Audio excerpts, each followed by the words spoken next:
como que a vida dele transforma a nossa existência. Agora, a Bíblia nos explica como que a vida de Cristo nos transforma a nossa existência de várias maneiras. Então, vou repetir. O Evangelho é um só. É a respeito da vida de Cristo e como que a vida dele transforma a nossa existência. Amém? Mas a Bíblia tem várias maneiras de nos explicar os detalhes de como a vida de Cristo transforma a nossa vida. Deu para entender? Então, nas próximas semanas, nós vamos entrar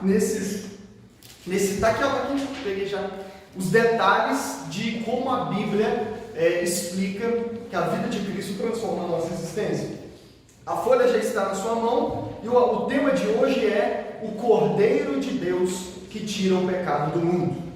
Então hoje nós vamos ver como que nós podemos entender o Evangelho, nós podemos entender como a vida de Cristo transforma a nossa vida a partir dessa perspectiva, vamos dizer assim, dessa maneira de olhar. Qual maneira? Cristo é o Cordeiro de Deus que tira o pecado do mundo. Amém? Então hoje o foco é esse. Romanos 5, versos 12 e 13 para isso. Vou sempre usar o livro de Romanos, mas não vou seguir a sequência de Romanos, né? Pelo menos não nessa primeira vez. Nós vamos começar no capítulo 5.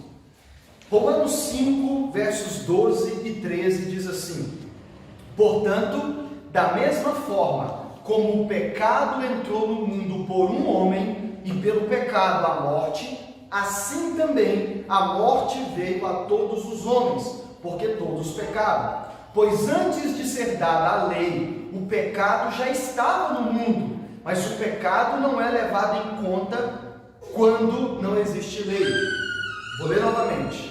Portanto, verso 12: da mesma forma como o pecado entrou no mundo por um homem, e pelo pecado a morte, assim também a morte veio a todos os homens, porque todos pecaram. Pois antes de ser dada a lei, o pecado já estava no mundo, mas o pecado não é levado em conta quando não existe lei. Vamos orar mais uma vez. Senhor Deus, eis aqui a Tua palavra, Senhor.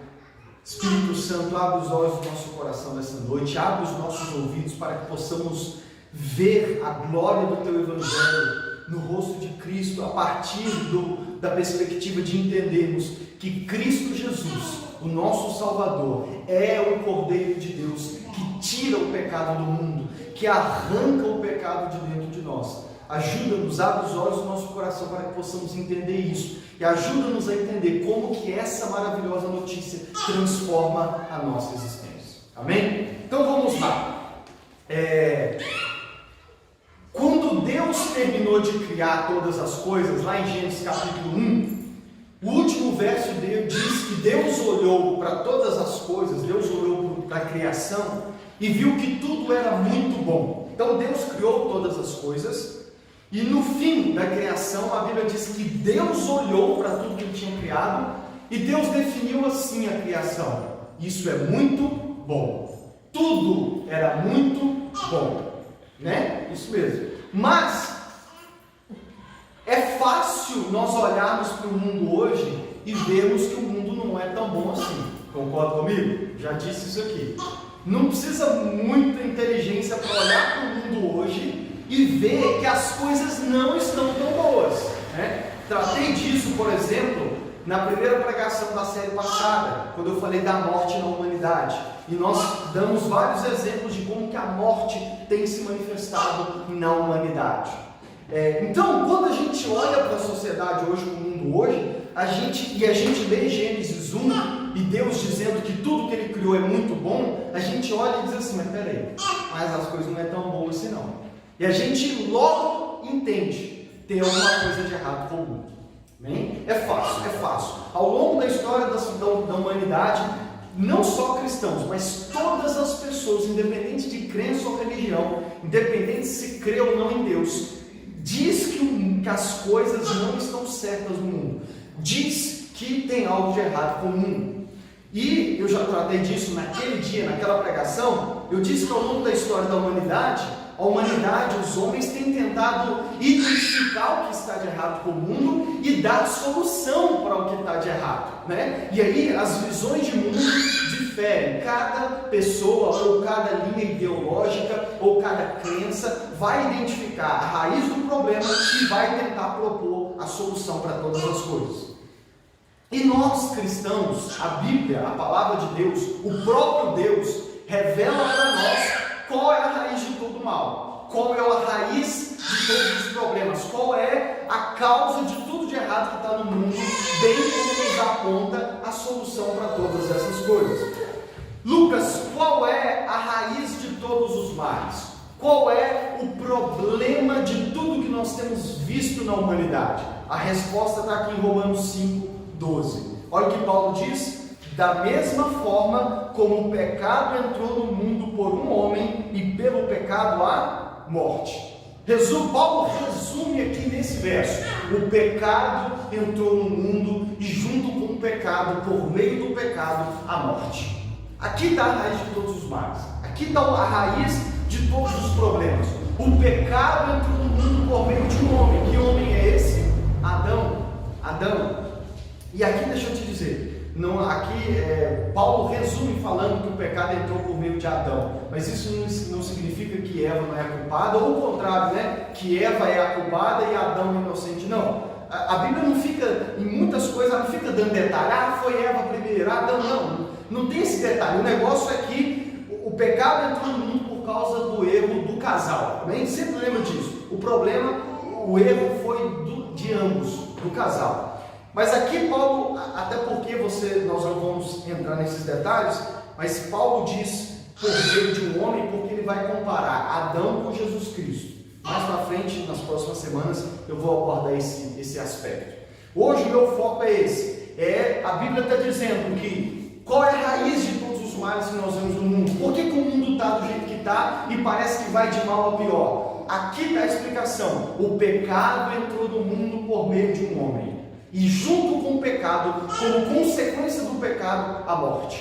Paulo aqui está lembrando os romanos, os cristãos de Roma, o que aconteceu em Gênesis capítulo 3. Gênesis capítulo 3 narra a queda do homem, como que Deus disse: não coma desse fruto, porque do dia em que comer vocês vão morrer. Eles pecaram, desobedeceram a Deus, ouviram a voz do diabo e eles pecaram. E aí Paulo está dizendo: naquele dia, por meio de um homem, o pecado entrou no mundo. E como consequência do pecado veio a morte. Tem um filme, o nome do filme é Contágio, é um filme de 2011. É um dos filmes mais vistos no início da pandemia. Porque esse filme trata de uma pandemia, é um filme que ilustra uma pandemia. Muitas pessoas... E esse filme é um filme que, pelo menos no início da pandemia, o que acontece no filme é muito parecido com o que aconteceu na realidade. Por isso que foi um dos filmes mais vistos no início da pandemia. Porque todo mundo ia lá assistir para ver as coisas que parecem. E se você assistir esse filme, você vai ver que o filme vai contando o dia. Tipo assim, dia 2, dia 3, né? Vai mostrando os dias. E como que o vírus foi desenrolando no mundo e contaminando pessoas no mundo inteiro. Mas se você assistir o filme, é um bom filme, o filme começa no dia 2.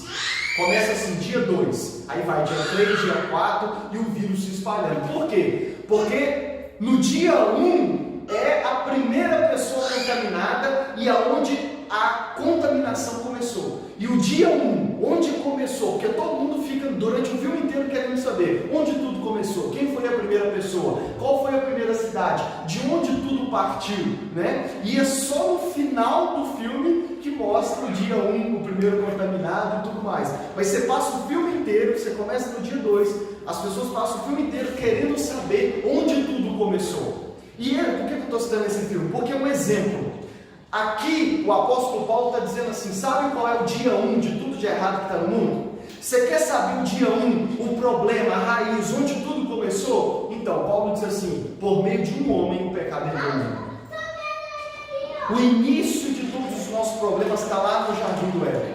Por meio de um homem o pecado entrou no mundo e junto com o pecado a morte. E aí ele diz assim: assim também a morte veio a todos os homens, porque todos pecaram.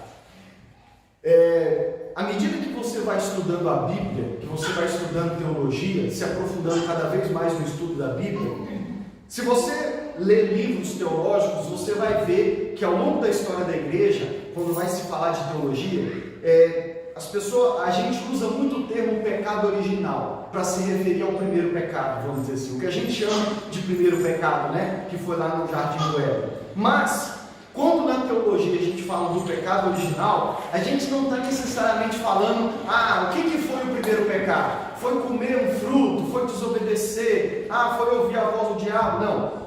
Quando a gente fala de pecado original, a gente está falando das consequências do pecado.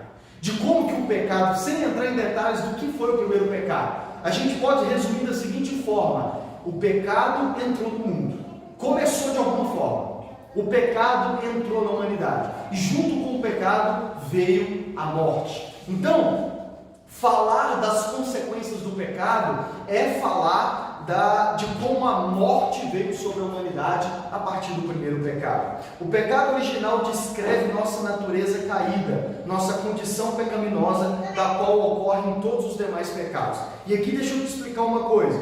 Olha o que Paulo está dizendo: por meio de um homem o pecado entrou no mundo.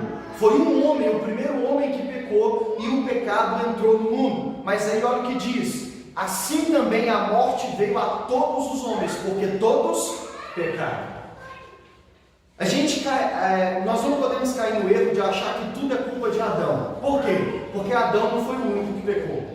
Ele pode ter sido o primeiro, mas não foi o único. Por quê? Porque todos nós pecamos. Nós poderíamos apontar o dedo para Adão e dizer foi tudo culpa dele, ou apontar o dedo para Eva e dizer foi tudo culpa dela, se nós fôssemos santos, se nós não pecássemos. Mas quem aqui pode levantar a mão e dizer que não peca? Portanto, o pecado veio a todos os homens, porque todos pecaram. Essa é uma ênfase que a Bíblia deixa clara. Nós estamos lendo a Bíblia, certo? Estamos em 1 Reis. Você já notou como que até os homens que andaram com Deus pecaram?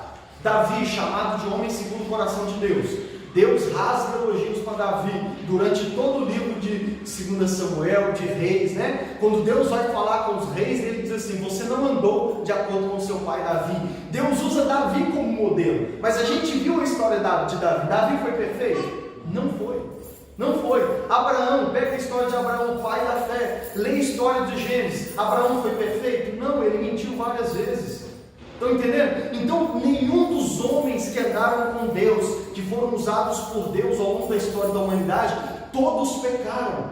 E Lucas, por que Deus faz questão de mostrar os erros daqueles que andaram com Ele? Para mostrar para nós essa doutrina bíblica. Todos pecaram desde que estão da glória de Deus. Todos pecaram. Não há um justo sequer. Nós vamos ver isso aqui mais para frente. Assim como o vírus começou lá na China, né, falando do Covid-19, assim como o vírus começou na China, mas espalhou no mundo inteiro, contaminou e ainda está seguindo contaminando todo mundo, o que a Bíblia diz é: o pecado entrou no mundo por meio de um homem, mas esse pecado corrompeu, contaminou todas as pessoas sem exceção. Nós não podemos dizer o mesmo do Covid-19. Eu estou aqui e não fui contaminado, né? Já direto faço teste na empresa. Talvez você não foi contaminado. Tem pessoas no mundo que não foram contaminadas, embora o número foi muito grande. Mas nós não podemos falar isso a respeito do pecado, porque o pecado é o pior de todos os vírus, e esse vírus que é o pecado contaminou todos, sem exceção. Estão entendendo isso também? Ele contaminou todos, é o que Paulo está resumindo aqui. O pecado entrou por meio de um homem, mas ele foi a todos os homens, todos pecaram. E a morte veio sobre todos os homens. Sobre todos os homens. E aqui um detalhe importante, deixa eu te ajudar a entender uma doutrina bíblica que é importante para nós. Vai ser importante para a nossa igreja. E aqui eu vou bater sempre nessa tecla. Qual é a consequência do pecado? Como eu disse, o pecado é um vírus que contaminou todos os seres humanos. E o primeiro pecado tornou todos os seres humanos pecadores. Vou repetir essa frase, vou sempre repetir ela. Nós não nos tornamos pecadores porque pecamos. Eu peco, agora eu virei um pecador. Não, eu sou um pecador. A minha natureza é pecaminosa. Eu sou pecador por natureza. E é por isso que eu peco. A laranjeira produz qual fruto? Laranja. A laranjeira pode produzir limão? Não. A natureza dela é laranjeira, ela é laranjeira. Por ser laranjeira, ela gera laranja. Deixa eu te dizer, nós somos pecadores. E é por isso que a gente peca. Tem como a laranjeira deixar de dar laranja? Não tem como. Tem como ela produzir limão ou maçã? Não tem como. Ela só gera Jesus disse isso, né? A árvore você conhece pelos frutos. Uma árvore boa não pode produzir maus frutos. Bem como uma árvore má não pode produzir bons frutos. Deixa eu te dizer, a doutrina bíblica, o resumo da doutrina bíblica é de que nós somos pecadores. Por causa do pecado ter entrado no mundo e contaminado todos os seres humanos, nós nos tornamos pecadores. E é por isso que nós pecamos. Deixa eu te dar um exemplo. Às vezes a gente acha que crianças são inocentes. Mas eu já disse isso aqui num estudo para trás. O Abner está ali. O Abner, a gente pode dizer assim que o Abner nunca pecou. Mas deixa eu te dizer, ele já é um pecador. E ele vai pecar.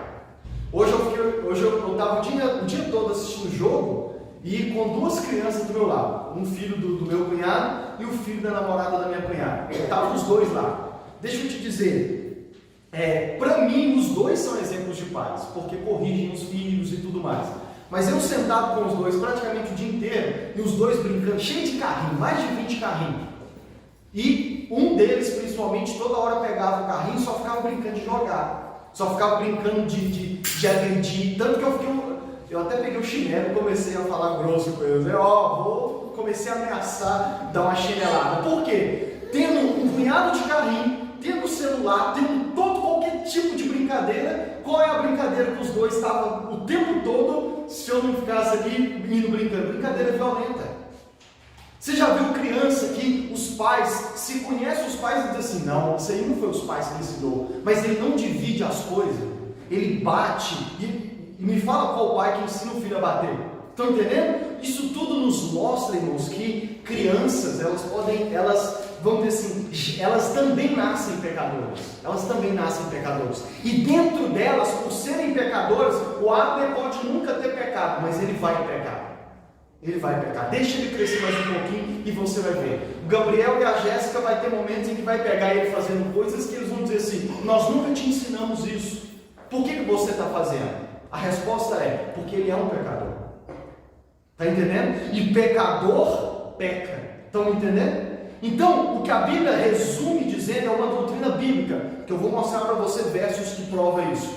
Nós somos pecadores, e por sermos pecadores, vamos pecar. Assim como é natural para a laranjeira gerar laranja, para nós que somos pecadores é natural pecar. Por isso que nós não precisamos fazer esforço para pecar. Eu sempre gosto de dizer, a gente aprende o que é errado muito fácil. Por quê? Porque é natural para nós. É natural para nós. Agostinho, um dos pais da igreja, um dos santos do início da igreja, ele dizia que Deus criou Adão e Eva na condição de posso pecar.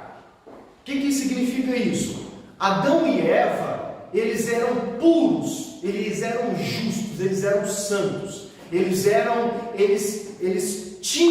poderiam pecar, tanto que Deus pôs a árvore e disse, não coma. Adão e Eva tinham a opção de não comer do fruto, e eles escolheram pecar. Então Agostinho dizia assim, Adão e Eva, eles podiam pecar, porque eles eram puros, Deus os criou bom, eles eram puros. Deus não criou o homem mau, mas eles tinham uma possibilidade, eles podiam escolher o pecado e ser obediente a Deus, e a gente sabe que eles escolheram o pecado. Mas aí Paulo está dizendo aqui, e aí a partir do momento em que eles escolheram pecar, o pecado entrou no mundo, e a partir de então, o ser humano, todos eles se tornaram pecadores. E ele dizia que a partir do momento em que eles pecaram, e por meio deles o pecado entrou no mundo, o pecado nos corrompeu de tal maneira que hoje o ser humano tem a condição de não posso não pecar. Adão e Eva podiam escolher entre pecar ou não, mas a partir do momento que eles escolheram o pecado e o pecado os contaminou, não só apenas eles, mas toda a humanidade, nós hoje seres humanos, seres humanos, nós não temos o poder de escolha. Nós não podemos não pecar. O que eu estou querendo dizer? Nós não conseguimos deixar de pecar. Você já tentou ser santo, ser perfeito? Quem já tentou?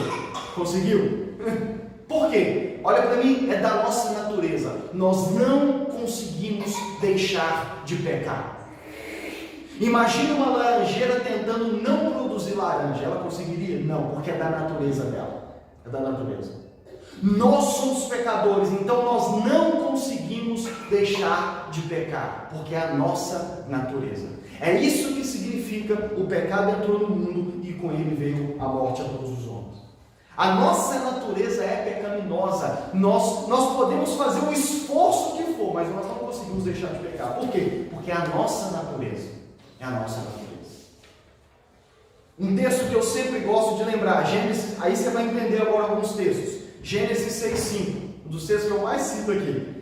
O Senhor viu que a perversidade do homem tinha aumentado na terra. E detalhe, nós não apenas pecamos como nós aumentamos cada vez mais o pecado. Tem uma música do Projota que ele diz assim: dos 7 pecados capitais, já pratiquei claramente esses 7, desde os 17 outros 50 mais. Olha o que ele está dizendo. Desde os 17 eu pratiquei os 7 pecados capitais e outros 50 mais. Essa é a nossa natureza. Essa é a nossa natureza. Talvez a gente, já falando do caso do Abner, não se espantem o dia que vocês pegarem o Abner cometendo o primeiro pecado. Você está entendendo? O primeiro pecado. Por quê? Porque é só o primeiro de muitos, infelizmente. É uma realidade. Estão entendendo? É uma realidade. É uma realidade.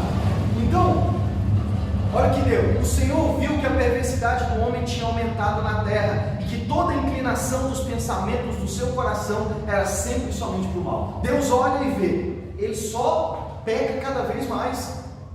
E aí ele diz assim, toda a inclinação do pensamento do homem era sempre somente para o mal. Nós falamos muito disso no início da série dos falsos deuses também. Jeremias 13, 22 e 23, olha Deus dizendo para o seu povo: e se você se perguntar, por que aconteceu isso comigo? Saiba que foi por causa dos seus muitos pecados que as suas vestes foram levantadas e você foi violentado. Verso 23, olha o que Deus diz para o seu povo: será que o etíope pode mudar a sua pele? Ou o leopardo as suas pintas? Assim também vocês são incapazes de fazer o bem, vocês que estão acostumados a praticar o mal. Olha o que Deus diz para o seu povo: pode o etíope, o negro, mudar a cor da sua pele? Pode a onça pintada tirar as suas pintas? Assim também vocês não podem fazer o bem, porque vocês já estão tão acostumados a fazer o mal. É da natureza de vocês fazer o mal, portanto vocês não conseguem fazer o bem. Nós estamos lendo a Bíblia, não estamos? A gente está vendo como que o povo de Deus, há momentos em que parece que eles se esforçam para ser fiel a Deus, mas não dura muito tempo, dura? A gente está lendo Reis, aí fala, um rei segue Deus, o filho dele faz tudo o contrário. Aí o outro filho já se esforça para fazer. Salomão começou certo. Quando Deus falou, pede o que você quiser, ele falou o quê? Me dá sabedoria para guiar o seu povo. Nossa Deus, a gente fica, até Deus, entre aspas aqui, ficou surpreso com o pedido dele, Mas aí a gente vê que mais para frente, no final da história, ele começou a seguir mulheres, a casar com mulheres e se perdeu e começou a adorar outros deuses. Por quê? Porque é a nossa natureza. É a nossa natureza. Em Romanos 3, verso 10 a 18, Paulo cita vários versos do Antigo Testamento, e ele pega vários versículos do Antigo Testamento, e ele vai juntando e forma esse grupo. Olha o que ele diz, como está escrito: não há nenhum justo, nenhum sequer, não há ninguém que entenda, ninguém que busque a Deus, todos se desviaram, tornaram-se juntamente inúteis, não há ninguém que faça o bem, não há nenhum sequer, suas gargantas são túmulo aberto, com suas línguas enganam, veneno de serpente está em seus lábios, suas bocas estão cheias de maldição e amargura, seus pés são ágeis para derramar sangue, ruína e desgraça marcam seus caminhos, e não conhecem o caminho da paz, aos seus olhos é inútil temer a Deus. Capítulo 3, nós vimos na série passada o capítulo 1, como que ele descreve a humanidade. Esse é quem nós somos. Esse é quem nós somos. No capítulo 6, versos 6, 12 e 14. Ele diz assim: para que o corpo do pecado seja destruído e não mais sejamos escravos do pecado. Portanto, não permitam que o pecado continue dominando os seus corpos mortais, fazendo que vocês obedeçam aos seus desejos, pois o pecado não os dominará. Aqui ele está falando no passado, para que vocês não sejam mais escravos do pecado, não permita que o pecado continue dominando vocês, o pecado não dominará mais vocês. Por que ele está falando no passado? Porque ele está falando com cristãos, mas a gente consegue então entender o estado natural daqueles que ainda não têm Cristo como seu Senhor e Salvador, daqueles que ainda não se converteram a Cristo. O pecado os domina. Eles são escravos do pecado. E a característica maior do escravo é que ele não faz o que quer. O escravo come a hora que quer, vai aonde quer. Não, o escravo ele é totalmente submisso ao seu Senhor. E o que a Bíblia está dizendo é que no estado natural nós somos escravos do pecado. O pecado faz o que quer com a gente. Nós não fazemos, na verdade, nós somos tão dominados pelo pecado que o que a gente quer é o que o pecado quer. É o que o pecado quer. Você já falou isso com a pessoa? Você é tão dominado por fulano que o que ela quiser que você faça, faz. Se ela quiser que você beije o pé dela, você beija. Já viu isso? Nós somos tão escravos do pecado, da nossa natureza, na nossa natureza caída, que a gente não consegue, a gente nem quer resistir ao pecado. Nós somos capazes, a gente segue o que o pecado nos manda seguir. Gálatas capítulo 5, versos 16 e 17, Paulo diz assim: por isso digo, vivam pelo Espírito, e de nenhum modo satisfarão os desejos da carne, pois a carne deseja o que é contrário ao Espírito, e o Espírito o que é contrário à carne. Eles estão em conflito um com o outro, de modo que vocês não fazem o que desejam. Paulo está dizendo, para os cristãos, vocês estão no meio de um conflito entre ser dominado pelo Espírito Santo de Deus e ser dominado pela carne.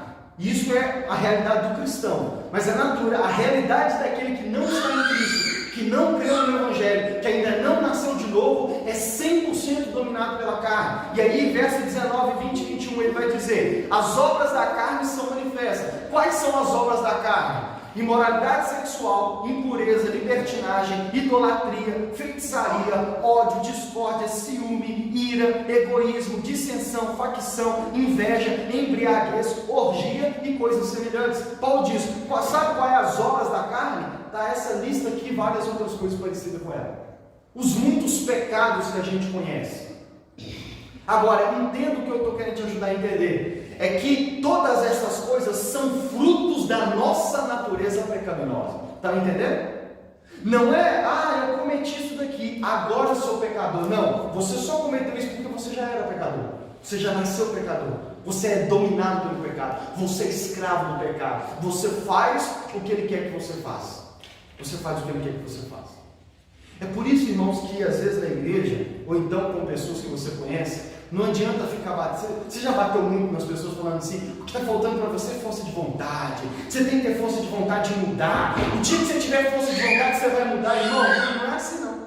Você está entendendo? Diz isso quem ainda não entendeu o que a Bíblia fala a respeito do pecado.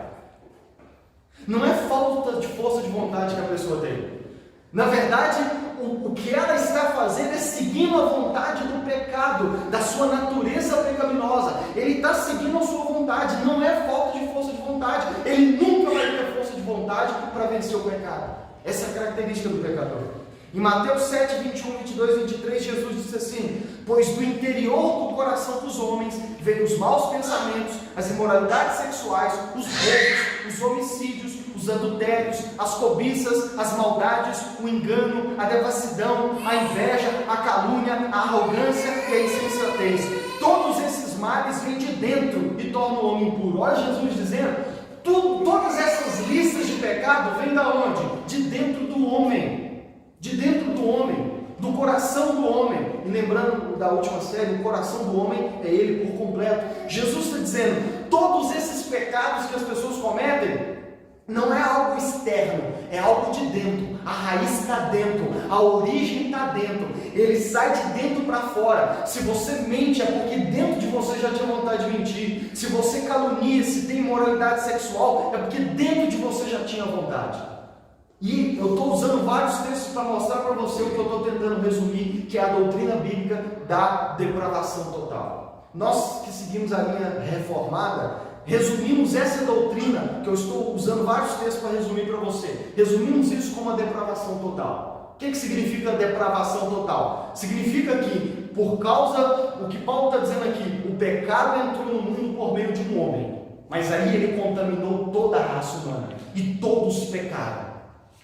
E o pecado, quando entrou no mundo, ele nos corrompeu, ele nos quebrou, ele nos deformou. Deus nos criou bom. O pecado, a partir do momento em que entrou na raça humana, deformou o ser humano de tal maneira que ele passou a dominar o ser humano. E a partir daí, nós somos pecadores e queremos pecar, desejamos pecar, ficamos felizes com o pecado e inventamos várias maneiras de pecar. E parece que a cada dia que passa a gente inventa um pecado novo, porque é quem nós somos. Como a laranjeira não consegue deixar de dar laranja, nós não conseguimos deixar de pecar, porque é quem nós somos. Essa é a doutrina da depravação total. E na minha opinião é a doutrina bíblica mais fácil de provar.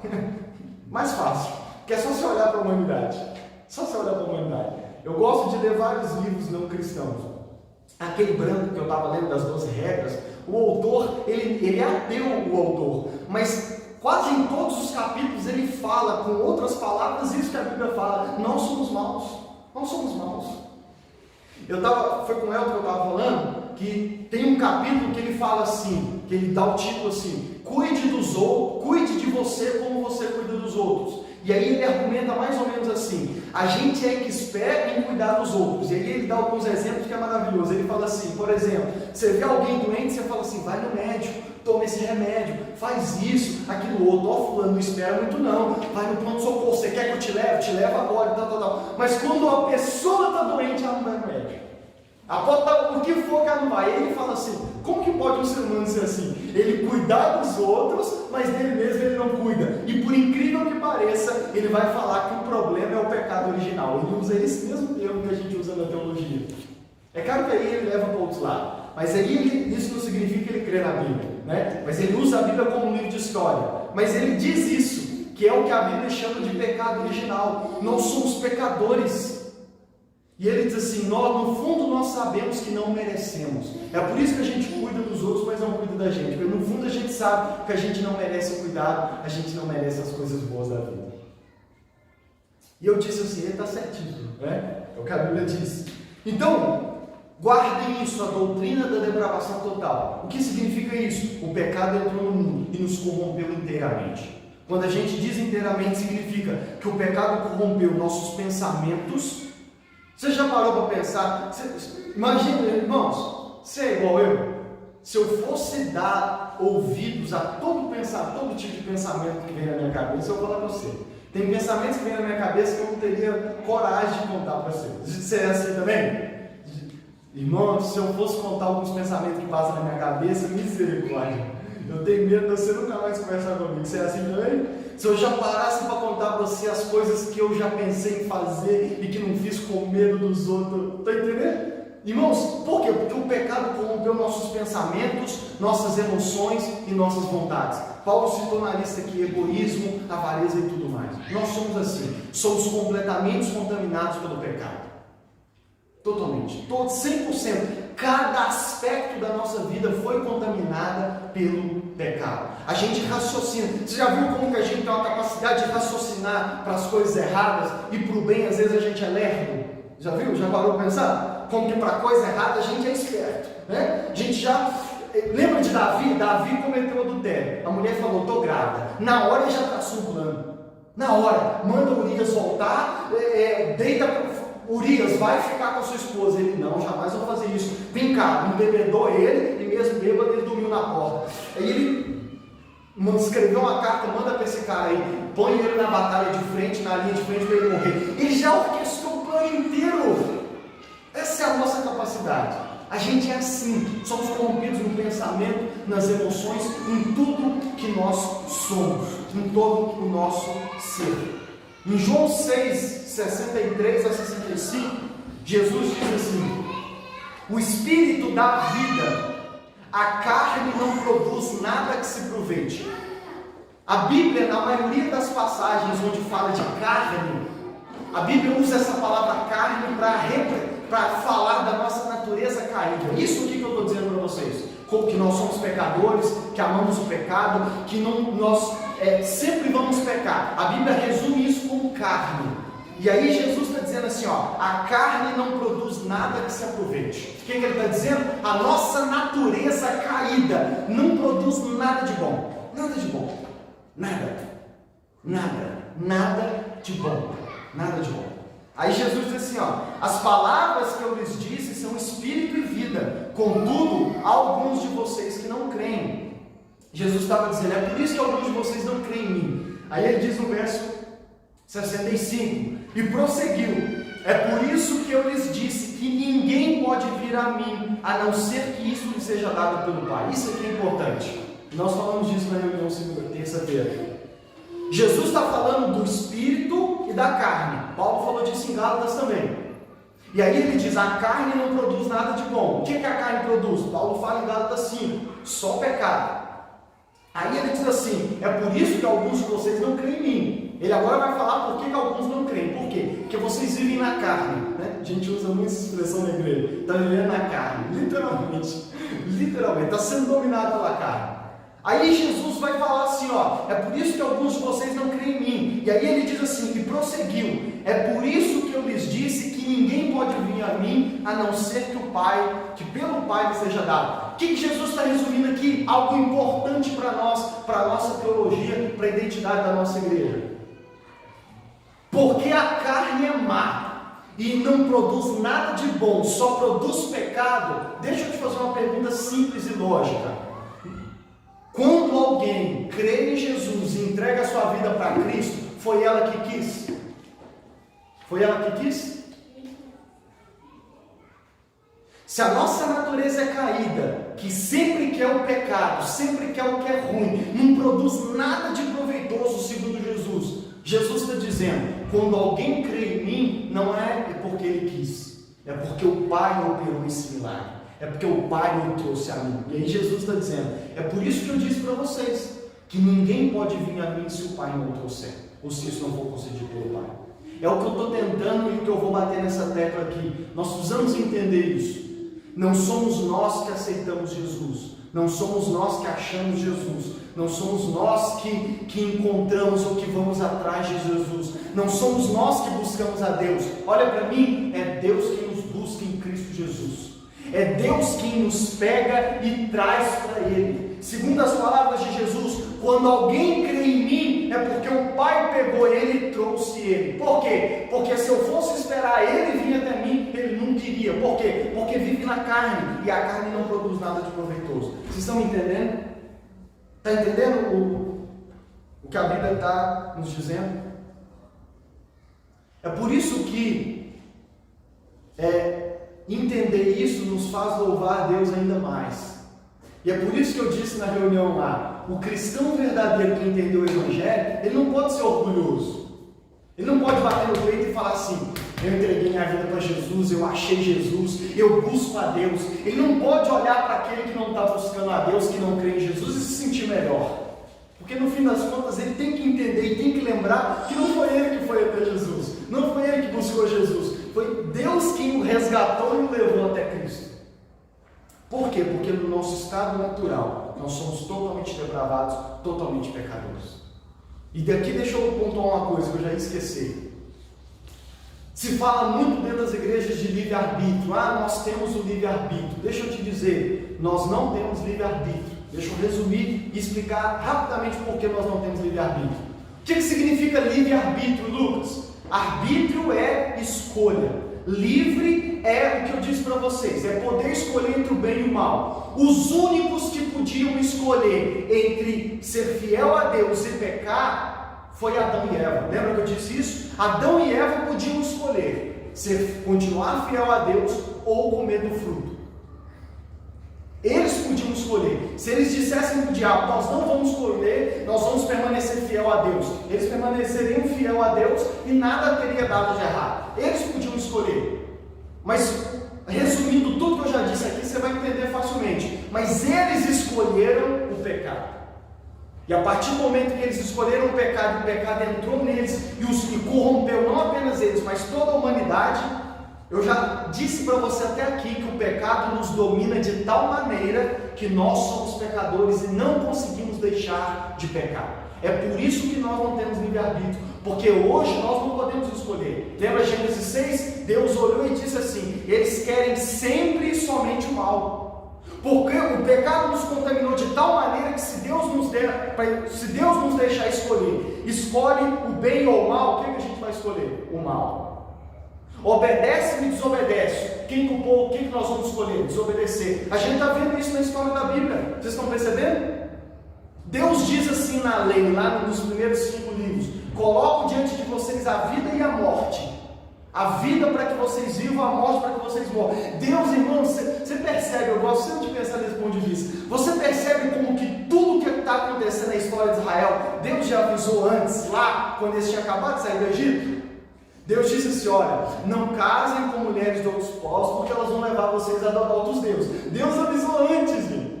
E a gente está vendo que mesmo Deus avisando, é mais ou menos assim. Eu digo para você assim: Gabriel, na hora que você estiver vindo no portão ali, eu vou te assustar.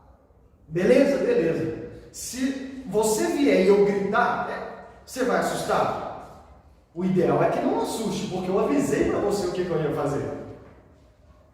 Se eu digo assim para você: Patrícia, o Elton está fazendo uma festa surpresa para você. Na hora que você chegar em casa quarta-feira, vai estar todo mundo lá e eles vão acender a luz. Você vai ficar surpresa a hora que todo mundo... Por quê? Você foi avisada antes. Irmãos, tudo de ruim que acontece na história do povo de Deus, que a gente está lendo na história, Deus avisou antes. Deus avisou antes. Deus avisou antes e ainda assim eles caíram, ainda assim eles pecaram. Por quê? Porque somos pecadores e não conseguimos deixar de pecar. A gente é tão pecador. Você já viu, quem é pai e mãe sabe disso. Quantas vezes você já avisou, você já falou com seus filhos de um caminho errado e tudo mais? Você também é filho. Quantas burradas você fez na sua vida e você lembra que sua mãe e seu pai te avisou antes? Mesmo assim você falou e fez, não foi? Mesmo assim você falou e fez. Por quê, irmãos? Porque nós somos pecadores. Nós somos pecadores. É a nossa natureza pecar. E aí não importa se a gente é avisado antes, a gente vai pecar. A gente vai pecar. Os psicólogos até dizem para pais, né? Quando você quer que o seu filho não faça algo, você não tem que dizer não faça. Já viu o psicólogo falar isso? Ou alguém comentar isso? Tem gente que até nem é psicólogo e fala isso. Quando você quiser que uma criança ou alguém não faça algo, você não tem que falar não faça. Se você fala não faz isso, qual que é a tendência? A pessoa ir lá e fazer. Por quê, irmão? A gente pensa assim, como que pode isso? Deixa eu te dizer, são tudo sinais do que a Bíblia diz. Somos pecadores. Somos pecadores. Somos pecadores. Eu estou lendo esse livro aqui, ó, O Retrato de Dorian Gray. Qual que é a trama desse livro? Um jovem que é muito bonito, e de tão bonito que ele é, as pessoas ao redor dele idolatram a beleza dele. E um amigo que ele tem, um pintor, pinta um quadro dele. Por isso que o nome é Um Retrato de Dorian Gray. E quando o amigo dele, termina de pintar o quadro, ele começa a ver a beleza dele. A história diz que ele até então não tinha percebido o quão bonito ele era. Mas quando ele vê o quadro, ele começa a idolatrar a própria beleza. E resumindo a história, ele acaba falando algo lá, quando alguém fala assim: você daria sua alma para permanecer a vida inteira desse jeito? Ele fala: eu daria a minha alma. E o que a gente vai ver na história é que naquele momento em que ele falou isso, vamos dizer assim, né, muito espiritual, não usa essa linguagem, mas é como se naquele momento ele tivesse feito um pacto com o diabo. E o que acontece na história? Ele fica bonito, e à medida em que ele vai pecando, porque tem um amigo que começa a o influenciar para ir pecando cada vez mais, principalmente em moralidade sexual, quanto mais ele peca, a aparência dele não muda, ele permanece igualzinho. Mas o retrato dele começa a ficar deformado. A cada pecado que ele comete, começa a aparecer um defeito no quadro. De forma que ele fica bonito o resto da vida, mas todos os pecados que ele comete, vamos dizer assim, a feiura, o quadro é que vai ficando feio. De forma que o quadro vai pagando o preço, vai ficando mal, e ele permanece o quê? Belo. Ele permanece belo. De forma que chega um momento em que ele esconde o quadro para que ninguém veja. Para que ninguém veja. E aí ele começa a pecar o quê? A vontade. Porque não vai dar nada para ele. Deixa eu te dizer. No momento em que Adão e Eva pecou, eles olharam para si e não viram nada mudar. Mas o pecado corrompeu a humanidade. E eu estou gostando desse livro porque é uma ilustração perfeita. Deixa eu te dizer. Às vezes a gente peca e acha que nada de ruim está acontecendo, certo? Mas aos olhos das pessoas a gente pode permanecer o quê? Bonito, né? As pessoas olham e falam, fulano está na sua melhor fase, né? Olha, você vê como é que ele aproveita a vida. Olha para mim, a sociedade em que vivemos, ela nos incentiva a pecar, sim ou não? Sociedade em que nós vivemos diz assim, faça mesmo, curte mesmo, pega todas mesmo, faça o que você quiser, seja livre, não deixa ninguém mandar em você, não deixa ninguém dizer não tem essa de certo ou que é errado, o que você quiser é a sua verdade, faça o que você quiser. A sociedade nos incentiva a isso. E a gente vai ouvindo a sociedade, vai fazendo tudo de ruim e olha e fala, não tem nada de ruim. Mas deixa eu te dizer, a nossa alma perante Deus está sendo cada vez mais corrompida. Nós somos corrompidos. E deixa eu te dizer, diferente do Dorian Gray, que à medida em que ia pecando o quadro ia ficando feio, deixa eu te dizer, nós já nascemos com um quadro feio. Nós já nascemos com uma alma horrível.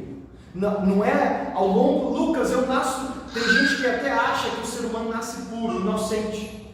E à medida em que ele vai conhecendo o pecado, ele vai ficando feio, né? Vai se tornando pecador. Não, nós já nascemos com um quadro horrível a nosso respeito. Mas não tem um quadro na sua casa. Sabe qual é o quadro que nos mostra o quão feios somos? Está aqui, ó. Semana retrasada eu contei para vocês. A Bíblia, e hoje também em vários textos, a Bíblia é o nosso retrato. A Bíblia é o quadro, é o retrato, que no lugar de um retrato, Deus escreveu um livro, para mostrar para mim e para você o quão pecadores eu e você somos. Porque ao ler as histórias da Bíblia, ao ver o que Deus diz na Bíblia, eu olho para mim e falo, eu sou assim mesmo. Eu critico Adão e Eva, mas eu sou igualzinho, até pior. Estou entendendo? Eu critico Saul, mas eu sou igual. Eu critico Davi, mas eu faço a mesma coisa. Eu critico fulano de tal, mas eu faço a mesma coisa. Em Romanos 2, Paulo vai falar exatamente disso. Paulo vai falar assim para os judeus, vocês estão falando dos gentios, mas vocês são iguaizinhos. Nós vamos chegar na história de Ezequiel. Na época de Ezequiel, Deus diz assim para o povo, vocês estão cometendo pecados que nem os pagãos cometem. Vocês estão cometendo pecados pior do que aqueles que não são povo meu, mesmo vocês sendo meu povo. Então, a Bíblia, irmãos, é o que o retrato de Dorian Gray é para ele, a Bíblia é para nós. Mas diferente do retrato que ele ia ficando feio à medida em que Dorian ia pecando, nós já nascemos com um retrato feio. Nós já nascemos com a nossa alma horrível, pecaminosa, contaminada. E é por isso que nós pecamos tanto. E como consequência disso, a morte vem sobre toda a humanidade. E nós temos colhido os frutos desse resultado. Por isso, resumindo, qual é a raiz dos nossos problemas? Qual que é a raiz dos problemas do mundo? Você que é casado, qual é o problema das brigas do seu casamento? Qual é o problema das brigas na sua família? Qual que é a raiz dos problemas no seu trabalho? Qual que é a raiz dos problemas do mundo? É o pecado, Deus. Esse é o pecado. O mundo está do jeito que está por causa do pecado. O pecado é aquilo que corrompe, que contamina a humanidade inteira. Qual é a solução então dos nossos problemas? Qual é a solução dos nossos problemas? A gente ser arrancado de nós o pecado. Para que o mundo mude, o pecado precisa ser tirado, ser arrancado de nós. Nós precisamos deixar de ser pecadores. Nós precisamos mudar de natureza, porque nós somos, por natureza, pecadores. E eu gastei muito tempo nisso, que o que eu mais queria enfatizar não vai ter como enfatizar. Deixa eu ver o tempo aqui. Eu vou ter que pular. A solução dos nossos problemas é o pecado ser arrancado de nós. Ser arrancado de nós. Nós precisamos deixar de ser pecadores. Essa é a solução dos nossos problemas. Mas nós somos tão pecadores que nós não conseguimos deixar de pecar. A gente não consegue mudar a nós mesmos. Ou seja, é por isso que você não consegue se mudar. É por isso que tem gente que diz assim, eu preciso mudar algumas coisas na minha vida primeiro para depois ir para a igreja. Não vai vir nunca. Vai vir algum dia? Tem gente que diz assim, não, eu preciso mudar algumas coisas para depois eu batizar. Vai batizar? Nunca. Não vai nunca. Não, eu já ouvi pessoas já me disseram assim, não, porque eu acho que para você ir na igreja, para você seguir na igreja, você tem que estar fazendo tudo certinho. E, sinceramente, eu não estou. Então, é por isso que eu não vou na igreja. E eles acham isso inteligente, mas não é.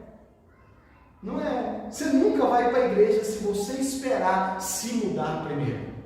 É exatamente por reconhecer o quão mal você é que você precisa de Cristo. Você precisa de Cristo. No Antigo Testamento, como que Deus se relacionava com o povo mesmo eles sendo pecadores? Porque Deus no Antigo Testamento estabeleceu o sistema de sacrifícios. Se nós lermos Êxodo 29 e Levítico 16, nós vamos ver que é por isso que Deus instituiu os sacrifícios do Antigo Testamento. Todos aqueles sacrifícios que a gente via, mata o cordeiro e tudo mais, mata cordeiro todo dia, degola um cordeiro todos os dias, Deus mandou o povo oferecer sacrifício para quê? Porque o salário do pecado é a morte. Porque somos pecadores, merecemos a morte, merecemos a ira de Deus, merecemos a condenação ao inferno. É por isso que eu disse isso semana retrasada. Ninguém não tem inocente no inferno. Deus não mandará inocentes para o inferno. Todas as pessoas que Deus mandar para o inferno é porque elas merecem o inferno. Todas as pessoas que sofrem a ira de Deus é porque elas merecem a ira de Deus, porque são pecadores. Lembra que eu disse que eu mencionei o pastor Rodrigo Mocelin? Ele diz assim, eu entendo perfeitamente por que as pessoas morrem. Por que as pessoas morrem? Porque são pecadoras. E o salário do pecado é a morte. É a morte. E aí ele diz assim, eu não entendo por que tem gente viva. E justamente quando a gente entende isso que a Bíblia fala, que eu resumi para você até agora, a pergunta que a gente tem que fazer não é por que as pessoas morrem, é por que as pessoas estão vivas. Por que Deus não mata todo mundo? Porque Ele seria justo. Estão me entendendo? Se você crê que a Bíblia, no que a Bíblia diz, se a Bíblia é verdadeira ao afirmar que somos pecadores, naturalmente pecadores, e não conseguimos deixar de ser pecadores, então não tem como a gente achar que Deus é injusto ao mandar pessoas para o inferno, ou ao permitir ou fazer com que as pessoas morram. É por isso que todas as pessoas que Deus mandou o seu povo matar, Deus não estava sendo injusto.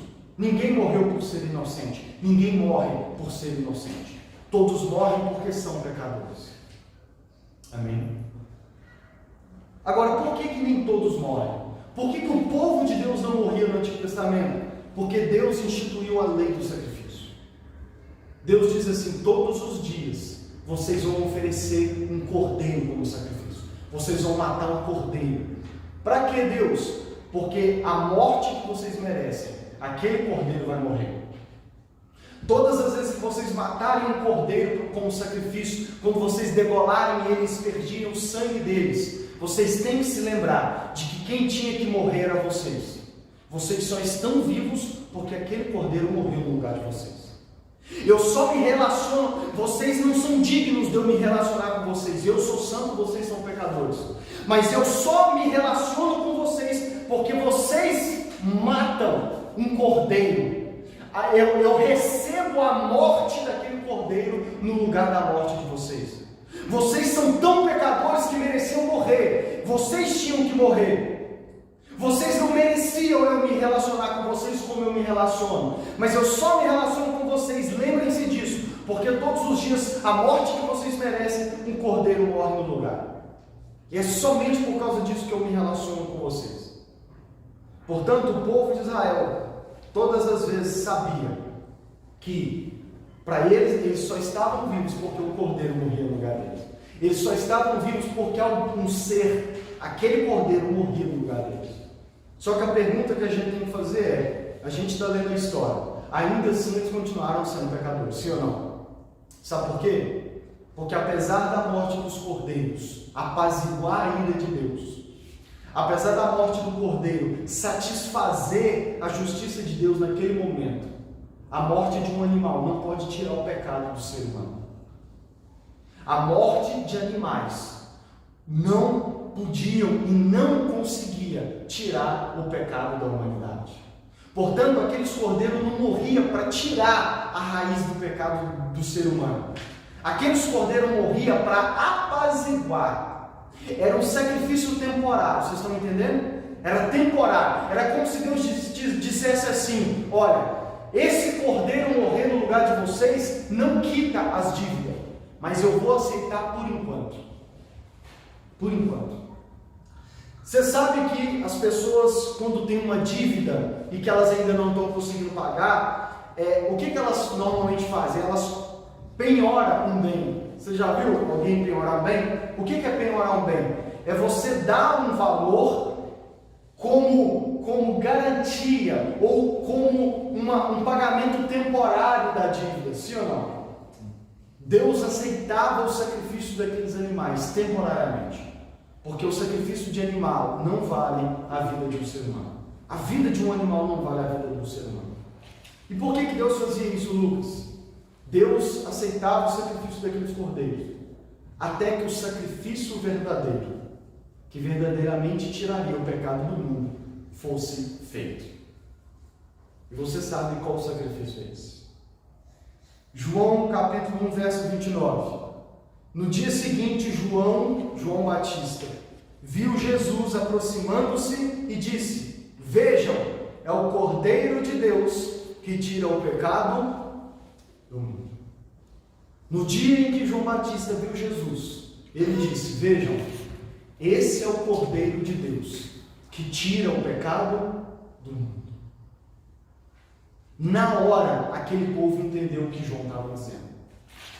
O que João Batista disse com essa simples frase, e o que eu quero enfatizar nessa noite, é o seguinte: o verdadeiro Cordeiro que tira o pecado do mundo, o verdadeiro sacrifício capaz de pagar pelos meus e pelos seus pecados, o verdadeiro sacrifício que tem o poder de arrancar o pecado de dentro de mim e de você, o verdadeiro sacrifício que apazigua a ira de Deus, o verdadeiro sacrifício que cumpre a justiça de Deus, o verdadeiro sacrifício capaz, o verdadeiro cordeiro, que a sua morte é suficiente para tirar o meu e o seu pecado e nos tornar em nova criatura, é o sacrifício do Filho de Deus, Jesus Cristo. Ele é o verdadeiro Cordeiro de Deus que tira o pecado do mundo. Se você ler Hebreus capítulo 10, leia durante a semana, você vai ver o autor falando exatamente disso. Todos os sacrifícios dos cordeiros no Antigo Testamento eram temporários. E eram temporários, servia só para aquele dia. E é por isso que eles tinham que sacrificar todos os dias, porque não valia só por um dia. Mas no dia em que Cristo veio na terra, no dia em que Cristo Jesus nasceu no ventre de Maria e cresceu nessa terra, no dia em que Cristo foi para aquela cruz, Ele era o Cordeiro de Deus, sendo oferecido pelos meus e pelos seus pecados.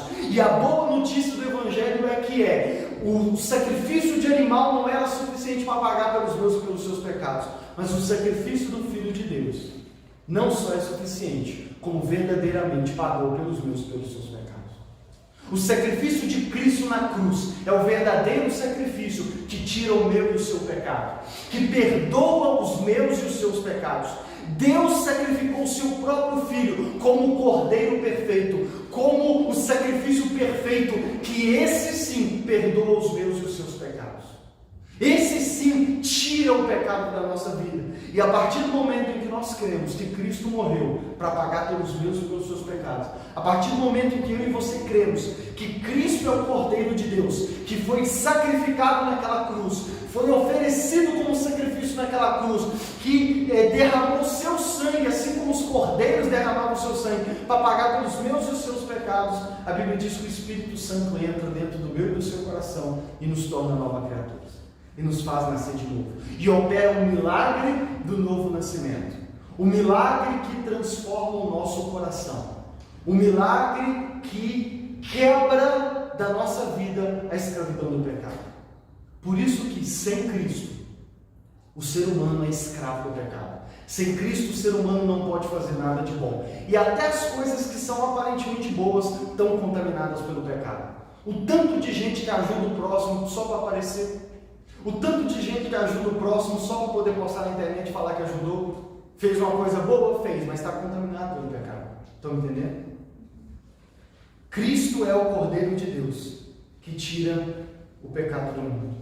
Todos os sacrifícios do Antigo Testamento apontavam para Cristo. Ele é o sacrifício de Deus que tira os nossos pecados. E 3 aplicações básicas para a gente finalizar. O que isso tem a ver comigo e com você? Primeira coisa, existe um retrato nosso. Existe um retrato meu e seu. Assim como tem um retrato de Dorian Gray, existe um retrato meu e seu. E esse retrato está aqui. A palavra de Deus, tudo que a palavra de Deus diz, ela diz a respeito de mim e de você. Todos esses textos que nós lemos. Lembra, Paulo disse assim, o pecado entrou no mundo por meio de um homem, mas reinou, a morte foi sobre todos os homens porque todos pecaram. Olha para mim, quando a Bíblia fala a respeito do pecado de Adão, ele está falando a respeito do meu e do seu pecado. Nós somos pecadores. Quando Deus condena os pecados dos homens da Bíblia, Ele está condenando o meu e o seu pecado. O meu e o seu pecado. Nós somos horríveis, irmãos. Nós somos assim. Se Deus pudesse mostrar um retrato meu e seu, nós não suportaríamos. Porque o nosso retrato é muito pior do que o que a gente pensa. Segundo, a raiz dos nossos problemas é o quê? O pecado. Sabe qual que é a raiz de todos os seus problemas? Os problemas que você enfrenta no seu casamento, na sua família, sabe os problemas que você enfrenta no seu trabalho, sabe as pessoas com quem você lida, sabe todos os problemas que nós temos? O resultado é, a raiz é, eu e você somos pecadores. Eu e você somos pecadores. E a terceira coisa, e detalhe, eu e você não conseguimos vencer o pecado sozinhos. Eu quero que você entenda isso. Eu e você não vencemos o pecado sozinhos. Não falta força de vontade para nós. Nós não temos vontade nenhuma de vencer o pecado. E é por isso que nós precisamos, eu e você. Só existe um que morreu para tirar os meus e os seus pecados. Que é quem? Jesus Cristo. Somente crendo no Evangelho, somente crendo nessa verdade, somente quando Deus me atrai a Cristo e eu creio em Cristo, o pecado é arrancado de dentro de mim. Isso não significa que vamos parar de pecar, porque como eu disse, enquanto estivermos nessa terra, vamos ser pecadores. Mas isso significa que hoje, e aí entra todo um outro lado da Bíblia, hoje, aqueles que creem em Cristo, eles recebem o poder do Espírito Santo dentro deles. E o Espírito Santo começa a nos guiar para que a gente faça a vontade de Deus. E aí entra todos os textos em que Paulo diz que aqueles que são cristãos, eles hoje podem fazer o bem. Por quê? Porque o Espírito Santo habita dentro deles.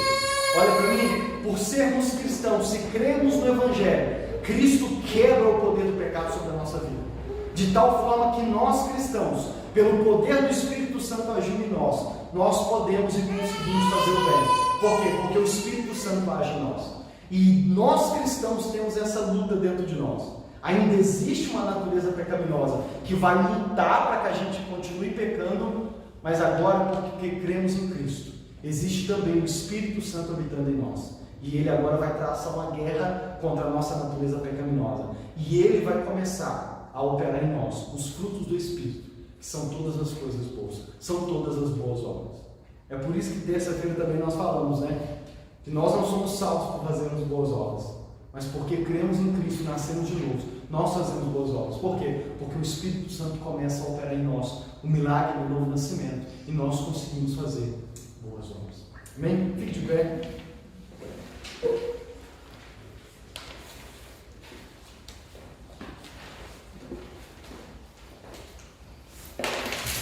Põe sua mão no seu coração por um minuto.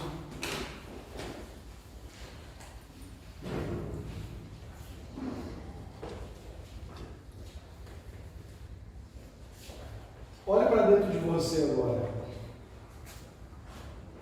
Como eu disse e venho dizendo, eu tenho enfatizado